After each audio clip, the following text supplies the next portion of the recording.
The alert fires at 3:47 a.m., and you're already awake. The phone screen cuts the dark, and the tweet is 11 words long. And your hands are moving before you finished reading it. You've done this math 100 times. You know what 11 words from this account, posted at this hour, in this syntactic register, tends to do to a stock when the market opens. You put $4,200 in before the screen locks. You don't go back to sleep. You never go back to sleep anymore. This started 8 months ago, with $11,000 you'd been ignoring in a brokerage account. Money left over from a freelance contract you kept meaning to do something serious with. You read somewhere about how the market moves after certain tweets, how the lag between the post and the institutional response creates a window, small, theoretically exploitable, if you're fast and you understand the pattern and you don't blink. You told yourself you'd try it twice. The first time you made $340 in 4 hours and felt something you hadn't felt in a long time. Not happiness, clarity. The second time, you made $890. You did not try it a third time, the way someone who is going to stop tries a third time. That was 8 months ago. The $11,000 is $47,000 now, and you have a system, and the system works. The system. One account, alerts firing the instant any post goes live, any hour. You've trained yourself to wake from sleep, read, assess, and execute within 90 seconds. You have a laminated card beside your bed with 6 categories of tweet type and their corresponding historical price movement ranges. Category 1 is direct product mentions. Category 2 is regulatory commentary. Category 3 is competitor attacks. Category 4 is the cryptic single-character posts with their own sub-methodology. Category 5 is political statements, filtered for government contract exposure. Category 6 is everything else, which is the hardest and most profitable when you get it right. You almost always get it right. The $4,200 from tonight is in a mid-cap EV component supplier, name-dropped obliquely enough that most people will miss it until an analyst picks it up mid-morning. You'll be out by then. You're always out by then. By 9:47 a.m., you close the position up $1,080. The stock peaks later at what would have been $2,300. You don't feel bad about this anymore.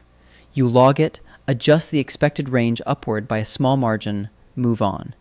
This is not greed management. This is calibration. Your friend Marcus calls at noon. You let it go to voicemail. He wants to know if you're coming to his birthday thing on Saturday. You text back that you'll try. You know you won't.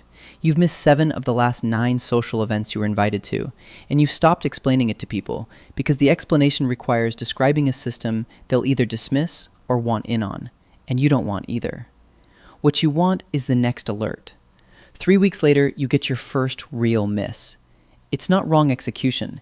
You go long on an aerospace contractor the way the historical data says to, Category 2, standard pattern, and then a journalist publishes a story that the tweet was referencing a meeting that had already concluded unfavorably. Information the tweet didn't contain, but its author clearly possessed. The stock drops 8.4% before you get out. You lose $3,100. You sit with the spreadsheet for a long time. The loss itself isn't devastating. The problem is what it revealed. The information asymmetry runs in both directions. Sometimes the window isn't a window. Sometimes it's a room that was emptied before the door opened. You spend 3 days rebuilding the methodology, adding a filter that cross-references tweet timing against pre-market options activity in the 4 hours prior. You backtest it. You make the system better. You call the $3,100 tuition, which is the word traders use for losses that teach you something. You paid tuition. You learned. By month 5, you're up $31,000 from your original stake, and you've started thinking about quitting your job. Not impulsively. You run the numbers. Your job pays $68,000 a year. Annualized trading income projects to $74,000 with an upward trend across 20 consecutive weeks. You don't quit yet, but you start treating the job as the distraction rather than the foundation, which changes things in ways that take a few weeks to become visible to anyone but you. Your manager says you seem distracted. She says it in the caring way, not the warning way. You tell her things are fine, and mostly you believe this because the account reads $44,000, and that's not a number that belongs to a person for whom things are not fine.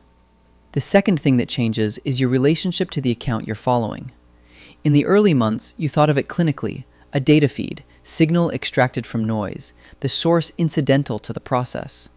What actually happened across 5 months of reading the same voice every day, learning its rhythms, staying awake to receive its transmissions, building your financial life around its outputs. What happened is that you developed a relationship with it. Not admiring, not critical, something more like dependency, which is different from both, and which you have not named. Month 7. There is a tweet at 11:22 p.m. that looks like Category 4, but maps, if you cross-reference the prior 72 hours of posting pattern against a patent application you'd read 3 weeks earlier, and unusual options activity in a specific robotics firm, onto something more specific. Your methodology says Category 4. Your pattern recognition says something else. The difference is approximately $8,000 if you're right, and $5,500 if you're wrong. You follow your pattern recognition. You're right. You make $7,200. You log it as advanced pattern recognition. You tell yourself the methodology is a floor, not a ceiling. You tell yourself this is what expertise looks like, when the model starts to feel constraining and you know enough to push past it. All of this is true. None of it is the whole truth. The whole truth includes the fact that you wanted the $8,000 and you found a justification that let you, and the justification held up this time, and you are going to have a very difficult time knowing, going forward, whether the times it holds up are genuine expertise or just the line moving. You don't go all the way down that thought. The moment you won't take back comes on a Wednesday in month 8. Category 5 tweet, political commentary, secondary filter applied, position built, position works. You make $2,300. None of that is the moment. The moment is this. While building the position, you notice the tweet contains something factually incorrect, not ambiguous, not contested, wrong, in a way you know is wrong because you spent 45 minutes last month researching the specific regulatory history it references. The company the tweet implies bullish exposure on does not have the contract status it implies. This will become clear within days when documentation surfaces. The price bump you're writing is built on a misunderstanding that is already evaporating. You make the $2,300. You close at the right time. You say nothing. You don't post a correction. You don't message the 2 accounts you sometimes interact with, who are almost certainly long on this. You log the trade, note the factual discrepancy under a column labeled Source Reliability Flags, and move on. You close the laptop. You make coffee. You drink it. In the moment when you saw the gap between what was being said and what was true, and understood you could profit from that gap because other people couldn't see it yet, and chose to profit anyway, in that moment, you crossed from someone who reads the market to someone who feeds on it. The distinction matters more than you let yourself think about, which is itself the evidence. Month 8 has 17 trading days. You're net positive on 14. You've cleared $8,900 for the month. Your manager has stopped saying you seem distracted in the caring way and started saying it in the warning way. You have not quit your job yet, but you believe it's a matter of weeks. You have read the equivalent of a small book's worth of this one account's content every week for 8 months. You know the posting patterns on weekdays versus weekends. You know the syntax patterns that precede major announcements. You know this voice the way you know voices of people you've been close to. Maybe better, because you've applied the kind of focused analytical attention to it that you've never applied to any person. This knowledge is worth money. It has been worth $36,000 above your starting capital. It is also the entire architecture of your daily life, built on a foundation you cannot fully audit. The mind of one man who answers to no methodology, no consistency requirement, no obligation to be correct or coherent or even conscious of the effects he produces.